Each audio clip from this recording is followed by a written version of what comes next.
Unya sa pikas bahin, ang Sugbo News, ako po ning isgutan mga higala gamay kay ni chat man ako sa Atty. Chiking Sares labot ani na hinumdum man ako. Hangtod karon wa pa day pod i-turn over day. Kining Sugbo News mao ni ang iyang media ni Gwen diha sa Kapitolyo.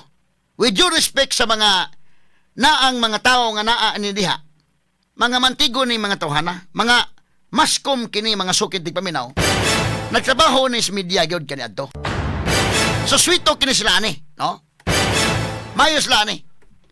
Apan gihimo man gud ni mahigalan ni Gwen nga iya bang propaganda ba niya? Mo ni ang gihimo mga sukit di paminaw.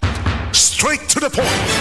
Mo ni iyang gihimo nga og unsay masabot gyud nato nga kining Sugbo News dili gyud ni ingon mga higala nga para pag-cover mga higala sa mga panghitabo sa probinsya mga sukit di paminaw nga muna, no? Kundili kini mga higala kuan gyud ni matawag nato mga higala ang gihimo ni tuyo mga higala para gyud solely mga higala para pag-promote ni Gwen Garcia, dili pag-promote sa Sugbo.